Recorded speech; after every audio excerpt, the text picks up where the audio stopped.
guys probably can't hear this, but these are like all photos that I took on the campaign trail with the Romney campaign at like 6 or 7 events that I ended up going to. Just how they were really like using the Eventbrite platform for all their events. Hopefully this doesn't make anybody sick in here to watch through a Romney video. But really, like, the point being after all this is that you'll see like the iPad set up. If you didn't show up to a Romney event with tickets, you had to register for a ticket right there on the site. They had MiFi hotspot set up and an iPad set up so that you could issue out a ticket to that person right away. And everybody that came into the event was getting ticketed into the event. Not a single person went by without a ticket. Whether that be through mobile, paper, on their phone, pulled up, opened their PDF, and you have to imagine in 236 events, you start amassing a bit of data, right? There they were lined up at the traffic jam in Red Rocks. But really and this will start popping up here too, but in those 236 events, the Romney campaign had 15 staff just on board, just handling what they call digital events, right? And they were solely responsible for the Eventbrite deployment at every event that Governor Romney went to, Congressman Ryan, or any of the top surrogates that they had, going to any of these events. And honestly, you go to some of these events and you wonder, like, boy, how do you not lose from that perspective? Just how large they were. But the campaign rented from us like 42 laser scanners just for quicker reading. But all the laser scanner was the iPhone with the laser attachment, like the attachments that Apple stores use to purchase. When you go in there and purchase new things. They rented those from us, and that was really the only thing that they paid us for, was just the rental of that equipment. They scanned in over 475,000 attendees into their events. Out of the 1.1 million tickets that they actually ended up issuing in 236 events. They collected 675,000 new unique cell phone numbers and addresses because they did that, in just those tickets being processed. The best part about it for them is that in the end, after every event, and that number is actually inaccurate from that perspective, but what they were doing as a new way to reach out to these people that they never had on their list before. Like most every event that they would go to, and that statistic actually held through for most of the campaign, is that at every event they went to, there'd be about 70% new people that they were finding on their list, or adding to their list rather, because they never had been on a supporter list for a campaign. But what they would do is every time they scanned those people into an event, within 12 to 24 hours, they were sending out a new fundraising email to those people saying like, man, wasn't that rally in Wisconsin really great? Like, thanks so much for showing up. Won't you consider giving us like 3 or 5 or 7, like whatever the odd numbers that they came up with this year for fundraising donations. And they were actually able to raise close to $7 million in new money just because of these people that they were ticketing into their campaign events. And nobody would have ever thought to do that, this year, last year, a couple of years ago. Like, it's just unheard of to do something like that. The comparison that I was watching a lot last year was even with the Obama campaign. The president's campaign had declined to use Eventbrite back in January of 2012 and decided to try and build their own ticketing system, which didn't end up working. And then so anytime you wanted to go to an event, you were just filling out like first name, last name, and email address, and maybe zip code, and you got some text email that said, hey, here's your confirmation code to get into the event, but you really don't need to bring it, just show up. And people were asked to sign out new supporter note cards when they got there. So then people were having to go back through and data enter in all those events. They didn't have any live metrics as to what was going into those events from that perspective. But here you see, just in those 236 events that the campaign did, in those 4 months, they were collecting 500,000 data points, unique data points for everybody that was coming into their events at any point in time from that perspective. And like I said, that was all free use of the platform. We didn't give that to them. We didn't say, use us and we want to be your highlight story. Not a lot of people ever talked about how Eventbrite was used in the Romney campaign, to be honest with you. Because, when a campaign loses, nobody wants to talk about how the campaign really had some great successes from that perspective. And of course, the narrative back then was the GOP is so shitty with their technology, like, what's the point? Might as well just pack your bags and go home. And so there wasn't anyone really talking about that from that perspective. Why didn't Obama want to use Eventbrite? Seeing as they failed anyway. Yeah, so the response that we got back is that they were going to build their own tool for that. And our response back to that was, are you going to rebuild Twitter? But that didn't really go anywhere either. So in any event, that's what we heard back. And I speaking honestly and candidly, I think a lot of the things that we run into in political circles, mainly on the left, tends to be like this very tight-knit group of vendors that are out there. And if you're not a party platform specific tool, you're less likely to get used from that perspective. And we will sometimes hear that, do you help Republican campaigns? The answer is yes, we do, right? Eventbrite can be used for anybody. We're used by we don't discriminate. We're party agnostic. We're used by 147,000 event organizers around the world that maybe 0.05% of them are Republicans, and maybe 0.05% of them are Democrats. The rest of them don't give two shits about politics and that type of thing. And that's kind of like one of those things where we always have that kind of uphill battle when we get into campaigns. We see that less on the Republican side for whatever reason, but it's been an awesome ride to get to where we're at today, just focusing 1 year on politics out of our 7 years. You see in the literature that I sent around, campaigns used our platform to raise, just over $12 million, I think, in their election events or their campaign events in 2012. We processed over 2 million tickets just for political events last year, which was just a couple of percents of our overall, growth as a company from that perspective. And the free part of it is if you look at the Eventbrite as a business, 60% of our tickets are free event organizers from that perspective. 40% are paid organizers, and they fuel the ability to drive that other 60% of free organizers to continue to use our platform at no cost. And that's just a platform decision that we've made a long time ago that will never break, probably, from that perspective. So it's been great. The way that I really kind of view this for any campaign, whether it be for Republicans or Democrats, progressives or Tea Party people, is that I just want you to use a platform like Eventbrite to think about the way that you hold your events, from that perspective. I still get event invitations from people that say, hey, come to this event. It's a big rally, RSVP to RSVP at, johnsmithforcongress.com. And there's some poor intern on the back side of that having to sift through, thousands of emails to that one, email box. Keep 9 different spreadsheets as to who's actually showing up to the event or who's not. And it's that frantic push as to why, who's showing up. I don't know, here's the list, just start checking people off. When you can use tools, for free, Eventbrite, there's other platforms out there that do it as well.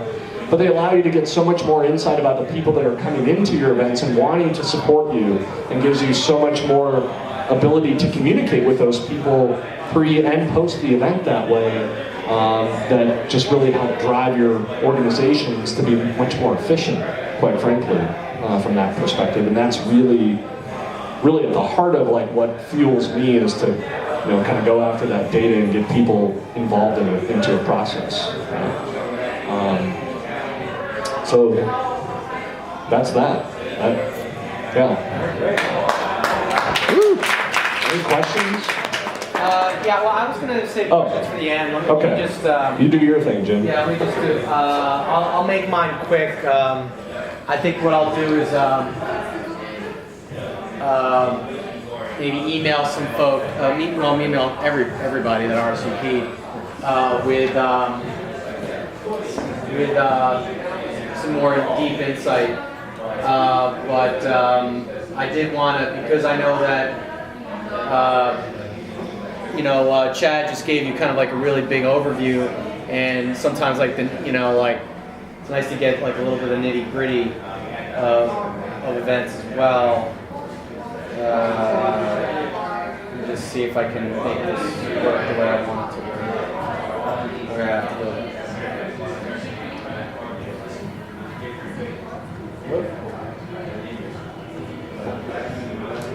Okay, well, one thing I'll say first is that, I think it's really important that Chad is here, because it is true that the Obama campaign did, I wasn't on the inside, but the Obama campaign did not use Eventbrite, and they used their 2007 platform when doing their campaign. And I think it's important to raise awareness about the fact that, there are tools out there that are not always being utilized. And, the event platform for the Obama campaign didn't share how many RSVPs were at the event. Didn't share who was RSVPing. Very often they didn't have any contact information, a phone number, email. You've probably many of you have probably seen what events look like on the Obama campaign website, and it's just not as dynamic as what you can do with Eventbrite. And so I've used it with our group for a long time. And one thing that is always kind of I don't know if it's an elephant in the room, so to speak, but is Facebook. And one cool thing that's happened recently is that Eventbrite has added who your Facebook friends are that are going. If you're logged in on both platforms, you can see who your Facebook friends are going. And then on the other side, Facebook has added the Get Tickets feature. So now it pays to really have an Eventbrite or some other, maybe it's a donation page or something. It's easy to integrate them, because before it was a little bit like you had to hope that somebody looked through the description of the event to find your donation page if it's a fundraiser, or find your Eventbrite page. I'd always used to put it at the top of the event description, hoping people would notice. But now with the Get Tickets feature, it makes forwarding people to a real registration page really easy. One thing that just to highlight how important it is to have a registration page, and not just a Facebook event or an email that goes out to as an RSVP, is that, say, our last State of the Union party, we had about 500 RSVPs, and about 300 were new people that I captured, via email, that I can follow up with. So, it's really important. And then a lot of those people, I was able to collect information about whether they're interested in hosting their own events or volunteering, and other things as well, through getting the more details that Facebook is not going to give you. And really, it's kind of hard to herd a bunch of people from a Facebook event into your next event. So anyway.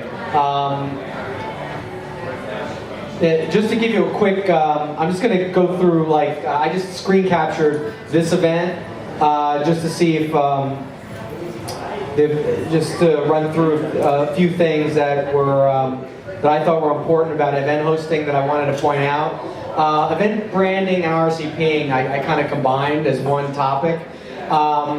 It's really important when you're doing an event to think about the theme, create a catchy title.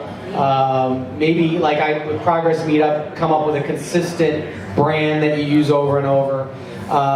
Those things are really important. Right now, it used to be that sharing location was a real complicated thing, but now almost everything is automatically Google Mapped for you, so that is a big help.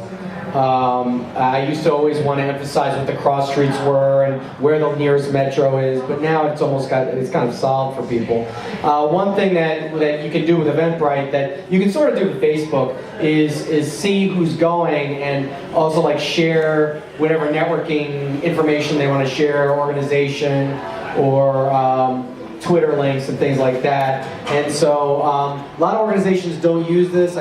I think sometimes on a Facebook and Eventbrite, people might shy away from admitting who's going, but it is really helpful when people know what's going on in advance. And one thing I tried to do with this event, and always think about when you're doing events, is sharing something like the agenda, or I had a couple paragraphs as well, things where you can get a kind of a preview of what the event's about. Because actually, what you'll find in politics very often is it'll be President Obama, and that will be the event description. And I mean, yeah, and it's true that most people will just show up if Obama's going to show up. But to have some kind of example of what you're going to see and what you're going to do when you're at the event, or share some perks that you might get, like appetizers or a free drink ticket or whatever. Those are things that I always like to do.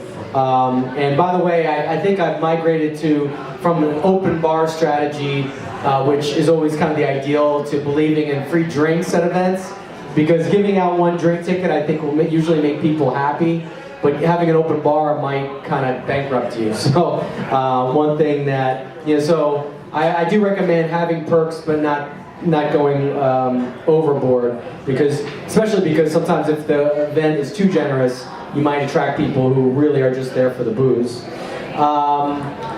And yeah, like Sean.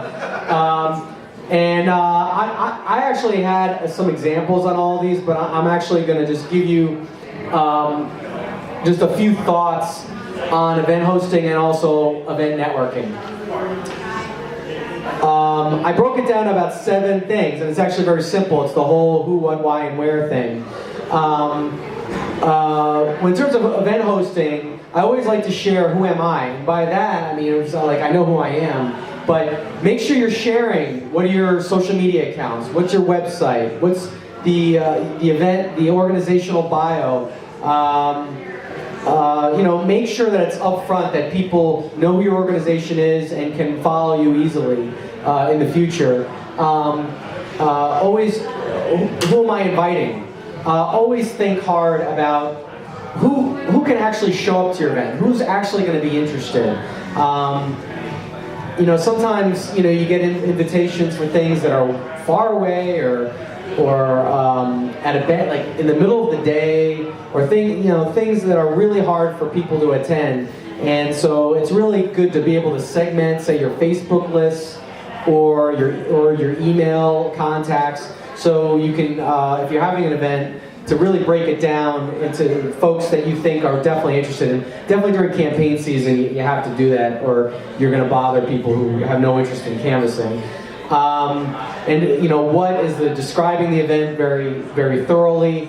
I understand you don't want to get too wordy, but making sure people know the attributes of your events is really important. Like, for example, in Democratic politics, you might find the inverse of Obama's going to be there is that it just says party or victory party or event, and then you get there and you find out that, oh, Congressman Moran is going to be there, or Senator Warner is going to be there. Sometimes these are draws that you want to leverage. So always making sure that if there's going to be something interesting about the event or an interesting speaker, make sure to get it out there and don't sit on it.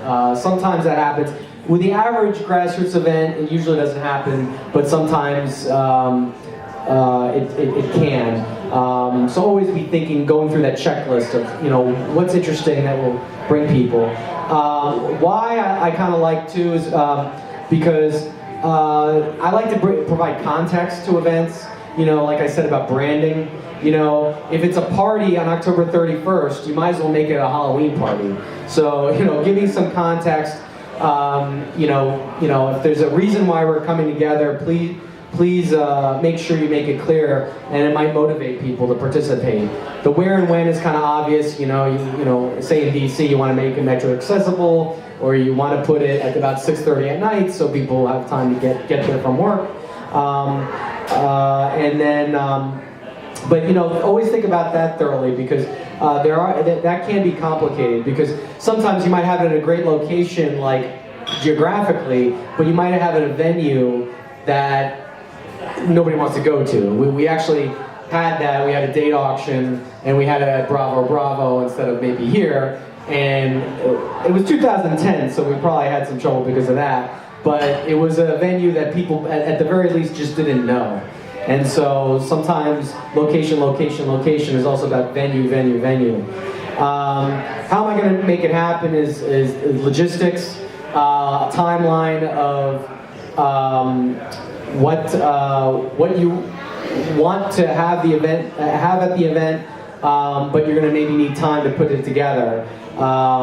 You know, you don't want to save all the event planning for the last minute, and actually, in terms of timing and the when of events, always having an event at least a week in advance. Here today, we actually fudged it. It was 6 days, and I think that we promoted it in advance. But trying to have it at least a week in advance so people don't find out the morning of.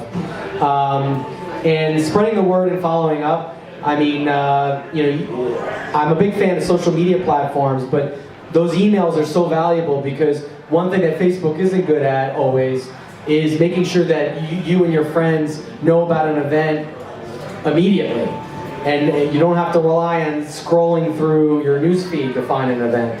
So being able to invite, you know, having a lot of Facebook friends helps, because you can invite people directly through Facebook events, and then being able to email people directly is really important too. So I always consider direct contact as the best way to get out word. And then follow up doing that, especially with the people who RSVP, sharing the videos, the photos, background information that was discussed, like slides.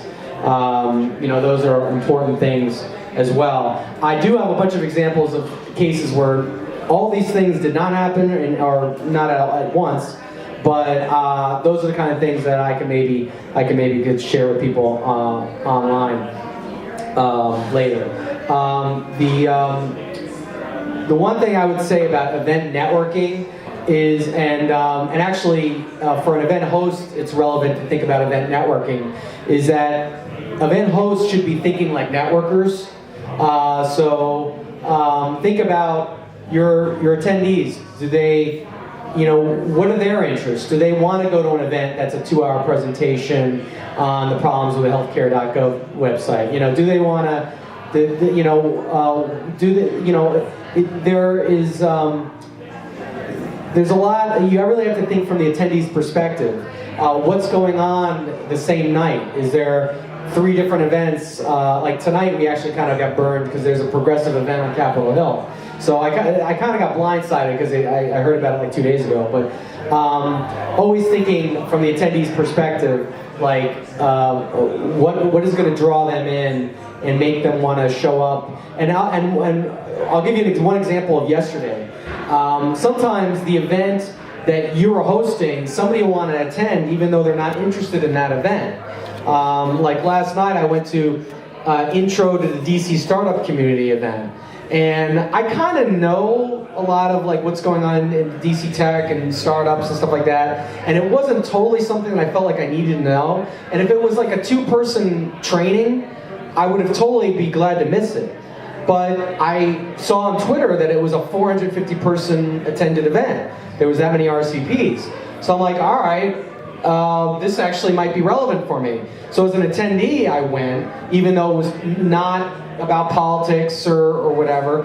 And I made it. I had the opportunity to ask a question, and in that question, I mentioned if other people like networking at these events in the startup community, come to our event tomorrow. And I gave us a shout out, and then like 6 people came up to me at the end, and I, you know, followed up with them today. So as an event host and just as an event attendee, that event was actually just on volume a good opportunity for me to network. So don't always go to the events that are most obvious to you. So like, I met David Schuster, who now works for Al Jazeera. I met him at a DC Tech meetup. And so you kind of meet some actually pretty cool people by going to events that are just big networking events, or events that might seem tangential. So anyway, I'm just hitting the tip of the iceberg. So if you have questions about networking or event hosting, I guess we'll open it up to questions for Chad and myself. Anyone? You're on Meetup, you also used it Eventbrite. What's the difference and how do they work together, or do you think you need both? Great question. The difference between Meetup and Eventbrite. It's been a while since I used Meetup. It's definitely more of like an organizing platform, obviously, to get people to find out about an event or know that event and for them to sign up. I think the difference is that there's not a lot of extra data that you can pull in to that Meetup sign up, saying you're going. It's kind of like a Facebook event from the perspective where you can say join, maybe, decline, or no, or whatever the verbiage around that is. And you might get like the first and last name of the person coming. With the Eventbrite platform, you can definitely collect more information than just first name, last name. There's set data fields from anything from name and contact information, job information, websites, things like that. And for things that you don't see on there as like the standards, you can even create your own custom questions that can have like multiple choice or checkbox items or whatever the case might be, or fill in the blank to collect more in-depth information, which really is like a great opportunity to be a great list builder for fledgling organizations or organizations that have been around for a long, long time to find out more about the people that are coming to their events. Is there one big glaring thing that's different about Meetup, which would be that if you sign up to be an organizer, you have to pay? Alright. We can't hear you back here, Sean. Oh, okay. This is the big glaring thing that's different about Meetup, that you have to pay a fee. You have to pay dues to... Well, it's also a group. It's not like you could just be like, hey, come to this event. Right. People have to be like interested in like hiking on Saturdays or like that sort of thing. But I guess about what you do have to pay a fee. Now, do you have any group functions, or have you explored any group functions? Group functions? Like, to what extent? Having, let's say, Network for Progress is an organization. One thing Facebook does well, one thing that Meetup does, and other platforms do is they have groups where you can organize all events together. You can see on Facebook, for example, if you posted on Facebook, you can see past events. Yeah, that's great. So one of the things that we have is the ability for an event organizer to have their own organizer page that you can see current events that they're hosting or past events that they've hosted. The other thing, because we have Facebook so deeply baked into our platform, is the ability to publish your Eventbrite event into Facebook as a native Facebook event page from that perspective as well. Just say one thing about Meetup. I actually tried Meetup for a while with the Arlington Young Democrats, actually, and I felt. Still have it. And you still have it. Okay. I thought, well, one reason why I've not followed up on Meetup that much is because you do have to pay $15 a month, and I always wonder if it's really worth $15 a month. When we first started using the Meetup on Arlington Young Dems, you get like it's kind of weird because you couldn't put your whole membership on there, so you get like 1 or 2 RSVPs out of like 80 people on the Meetup group. So it just kind of looked a little awkward. But I mean, for some reason I feel like now it's actually picking up some steam. Like DC Tech Meetup has had a lot of success. Like they have like 1,000 RSVPs per their meetups. Here in DC, which is kind of unbelievable. So I feel like maybe more people are on it or something, but I always felt like it was a little bit of an uphill climb to get a big following on there. and then like a lot of people did an RSVP, and then people don't really have real social profiles on there, so it's not like you could Facebook friend them and all that. You know, it's really kind of hard to network on there. So, but you know, it seems like maybe it'd be beneficial for like a recruitment tool just to have people say, "Oh, my interest is in politics," and then they get an email about your group. That's something that Facebook is not going to do for you. So, anyway.